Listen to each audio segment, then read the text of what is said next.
Merci encore de votre fidélité sur Pactole Télévision. Bienvenue à cette édition du journal. Tout de suite, les sommaires. Le choix d'un conjoint ou d'une conjointe doit respecter certaines normes religieuses. Un chrétien ne doit pas épouser une païenne et vice-versa. En tout cas, c'est le point de vue de plusieurs fidèles. Vous les entendrez dans cette édition du journal. Merci de votre fidélité sur Pactole Télévision. Tout d'abord, les portes des églises physiques sont fermées en République démocratique du Congo, mais les prières ne sont pas interdites. Le pasteur François Kayola de l'église paroisse Victoire, lui, quand même, il s'est réuni avec quelques fidèles dans leur temple pour le culte dominical. Je vous propose de suivre ce reportage de Cédric Sichimbi. La paroisse Victoire continue à rechercher le Seigneur malgré les mesures sanitaires de l'heure.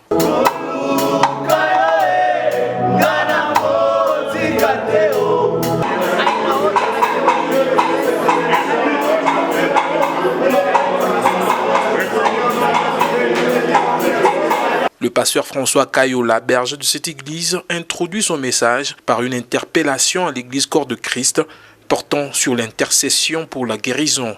Prions pour les malades. Il y a un vent, un esprit de mort qui emporte des gens. Des morts subites, des longues maladies. Bien-aimés, ne soyez pas distraits. Ne soyez pas distraits. Tant que nous sommes enfants de Dieu, nous sommes toujours alertés. Le Saint-Esprit nous alerte toujours. Il y a une génération qui est en train de passer. Quand je méditais vraiment sur les différents mots que nous expérimentons ce jour dans le monde, il y a une génération qui est en train de partir. Il n'y a pas de condamnation pour ceux qui sont dans le Seigneur, c'est le message qui s'ensuit. Il n'y en a plus. Il n'y en a plus. Il y a des gens qui sont condamnés à mourir pendant ce temps. Il y a des gens qui sont condamnés à souffrir pendant ce temps. Le diable a condamné les gens à souffrir. Il y a des gens qui souffrent. L'humanité est en train de souffrir. Il y a des entreprises qui ferment.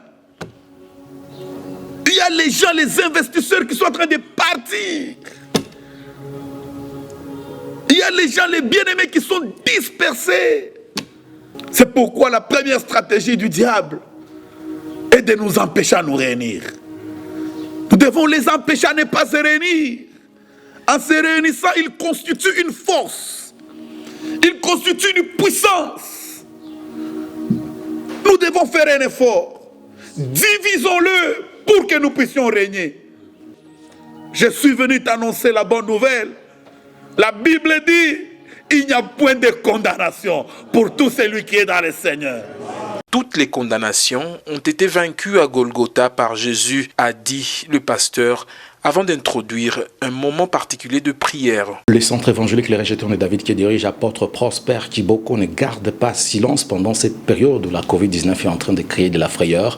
Pour garder l'attitude de gratitude envers Dieu, les fidèles se sont retrouvés dans la maison pour adorer le Seigneur et écouter l'évangile de Dieu à travers son serviteur. Reportage de Daniel Kalimi.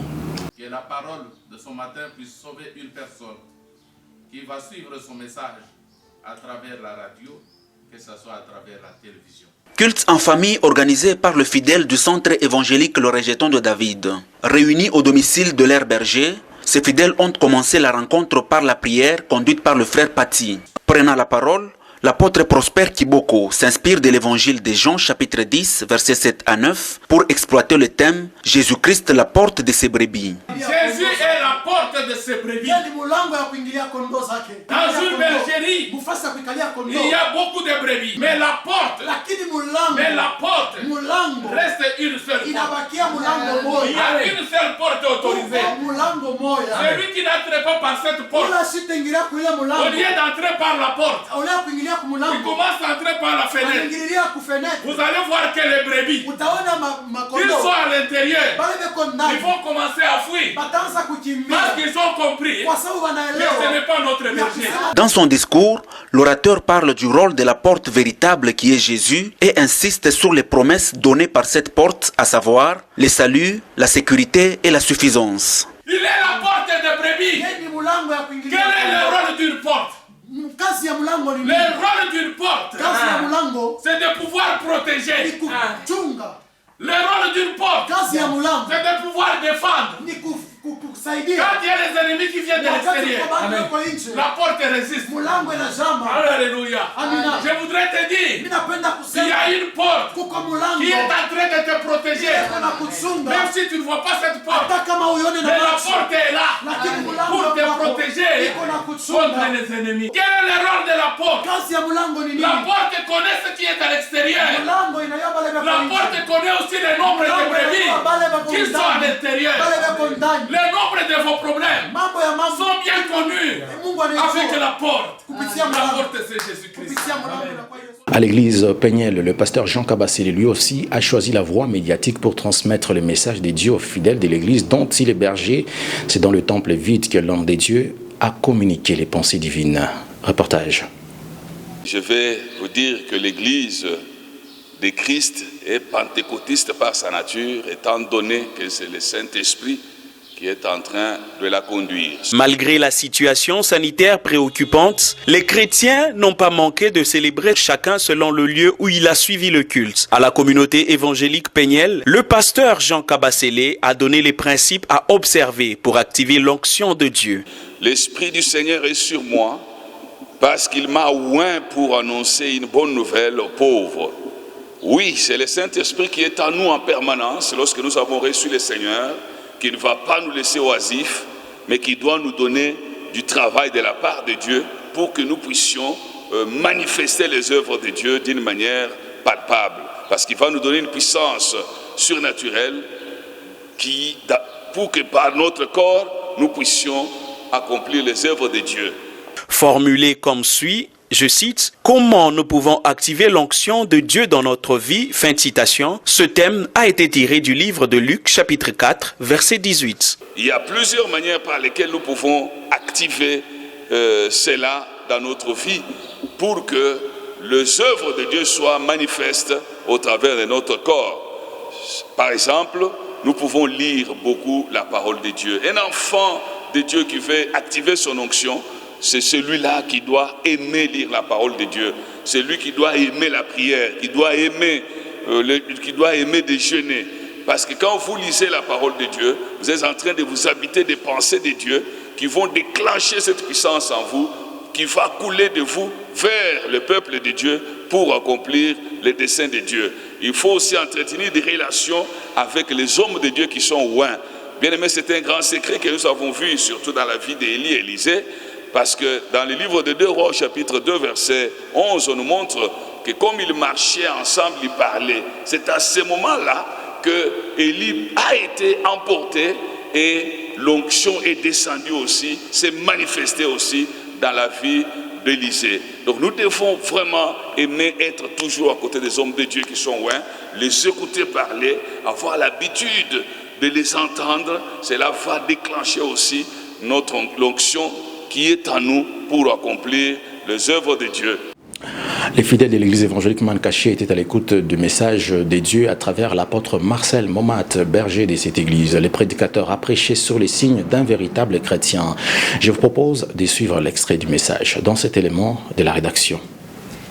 Les gens diront que tu es chrétien non pas parce que tu portes la Bible.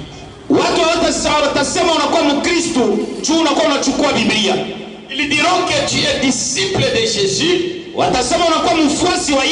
lorsqu'ils vont remarquer que tu es différent des autres. Amen. Amina. Ta manière de parler, ta manière d'agir, comment répondre, quand les gens le constateront, ils diront non, lui il est différent des autres. Amen. Amen. On les a appelés chrétiens, c'était à Antioche pour la première fois. Des gens qui souffrent, c'est cette terre encore de votre mensonge. Ils ont même abandonné la foi à cause de votre mensonge. Que Dieu soit loué. Il y a des gens qui ne fréquentent plus les églises parce que vous avez trompé contre eux, ça les a fait mal.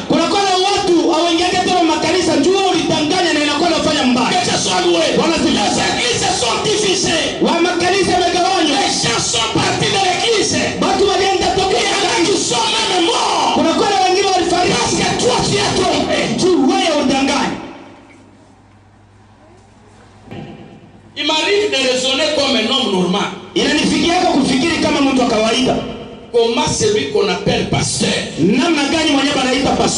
peut avoir des problèmes avec quelqu'un qu'on appelle âme du Seigneur?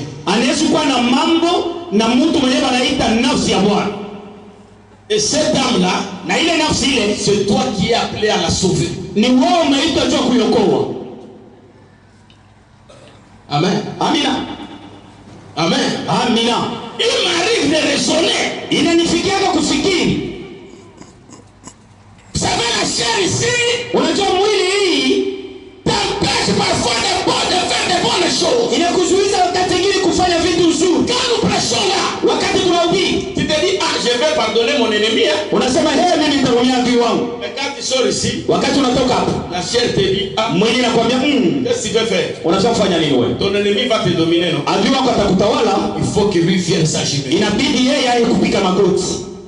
Le mariage, une institution divine, est devenu à ces jours un sujet qui suscite plusieurs problématiques. Le choix d'un conjoint ou d'une conjointe doit respecter certaines normes religieuses. Un chrétien ne doit pas épouser une païenne et vice-versa. En tout cas, c'est le point de vue de plusieurs fidèles. Mais le pasteur Vincent Kapajika précise qu'une telle union conjugale peut être possible que si c'est la volonté de Dieu. Reportage. Deux personnes ne peuvent pas faire route ensemble quand ils ne sont pas d'un commun accord. C'est que munaweza kusema deux langages différents. Amutapatanaka munyumba tashi kumoya. D'où il faut chrétien atafute ule ko chrétien batatembea pamoja, imani yabo itakuwa pamoja, batakuwa na base comme Jésus, na nyumba yabo itakuwa na fondement. Hata kutuma difficulté, kutuma kelele, batayua comment arranger et marcher avec le Seigneur. Du point de vue de Dieu, il faudrait que le mariage puisse se faire. Si c'est entre païens, c'est entre païens et païens, parce qu'ils auront la même vision des choses, la même logique, la même compréhension. Ou si ce sont des chrétiens, que ce mariage-là soit entre chrétiens et chrétiens. Je voudrais soulever aussi un problème. Si c'est Dieu, c'est sur ordonnance personnelle, sur l'appel personnel de Dieu, qu'un chrétien se lie avec un païen ou un non-croyant. Là, c'est un cas particulier parce que j'en ai vu dans la Bible, l'Éternel a mis une loi que les Hébreux devraient se marier entre eux, mais quelque part, il a autorisé aussi d'autres personnes par ordonnance particulière de pouvoir aller vers les tribus étrangères. On a vu même avec le prophète Osée que l'Éternel a autorisé d'aller épouser une prostituée. C'est sur recommandation parce que l'Éternel avait un but qu'il était en train de poursuivre. Moïse est allé sur une femme étrangère sur la recommandation de Dieu lui-même. Mon conseil que je peux donner en tant que pasteur, que les mariages ne se fient pas sur les apparences, sur les choses que vous voyez par des apparences physiques, mais c'est Dieu qui lie spirituellement l'homme et la femme. C'est ainsi qu'il dit, c'est que Dieu a uni, que personne ne sépare. C'est-à-dire le mariage entre chrétiens et païens relève de la volonté suprême de Dieu seul. Moi, je vous conseille, ne suivez pas le matériel, ne suivez pas ce que vous êtes en train de suivre, parce que le mariage n'est pas un champ d'évangélisation pour que tu puisses gagner l'homme ou gagner la femme. Tu en auras pour ton compte. L'amour du prochain est le plus grand sacrifice de tous les sacrifices. C'est ce qu'a déclaré le pasteur Clément Toumba de l'église évangélique Shekinah. L'homme de Dieu a précisé que donner plus dans l'église n'est pas synonyme de l'amour. On écoute le pasteur Clément Toumba au micro de Rosette Munganga et Daniel Kalimi. Aimer son prochain comme soi-même, c'est le plus grand holocauste de tout et tous les sacrifices. Voilà, bien-aimés. Nous les avions dit, aimer c'est un sacrifice. Mais quel est ce sacrifice? Aimer c'est le sacrifice qui est au-dessus de tous les sacrifices. S'il existe des sacrifices, l'amour du prochain, c'est le plus grand des sacrifices qu'on peut donner. Il y a des gens qui se vantent. Oh, j'ai donné une grande contribution à l'église pour qu'on bâtisse le temple. J'ai payé ceci, cela. Il y a des gens qui se vantent, qui disent, je marchais, j'ai fait le pied de longs trajets pour aller évangéliser et gagner les âmes. Bien aimé, c'est bien de le faire parce que tu as observé les commandements de Dieu. C'est bien de les faire. Est-ce maintenant, nous nous posons des questions. Quand on contribue avec son argent, quand on donne son temps, on est à l'église chaque jour, on est permanent à l'église, même dans le temple, on torche les temples, on fait ceci, cela. Bien, c'est très bien. On prouve, on montre, on démontre qu'on aime Dieu parce qu'on est dans son œuvre. Mais cela suffit pour dire que réellement, en nous, il y a cet amour du prochain. Il y a des gens qui donnent plus à l'église, mais qui n'aiment pas les autres, qui négligent les autres. Il y a même certains qui insultent même les autres, qui minimisent même les autres. Là, tu n'as rien fait. Tu veux que Dieu se souvienne de tes offrandes. Tu veux que Dieu se souvienne de tes sacrifices. Il y en a un qui est plus grand, plus que tous ces sacrifices. C'est l'amour du prochain. Même lorsque nous travaillons, est-ce qu'il nous arrive deux fois de penser aux autres? Pendant que tu as mangé, pendant que tu manges, pendant que tu comptes cet argent que tu as, est-ce qu'il t'arrive de penser aux autres? Il y a des gens qui sont affamés. Il y a des gens qui sont nus. Parce que Christ l'a dit. J'étais en prison, tu ne m'as pas visité. Il t'est déjà arrivé une fois d'aller visiter ceux-là qui sont dans la prison. Christ a dit, je suis venu apporter la bonne nouvelle aux captifs, ceux qui sont enchaînés. Est-ce qu'il t'est arrivé une fois d'aller visiter les prisonniers? Christ a dit, j'étais affamé, tu ne m'as pas donné à manger. Combien de gens, bien-aimés, dorment affamés, passent des nuits, passent des jours affamés.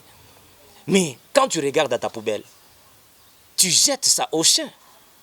Et pourtant, Christ a dit, on ne peut pas prendre la nourriture des enfants, les donner aux chiens. Et voilà, c'est la fin de cette édition du journal. Merci à vous de l'avoir suivi.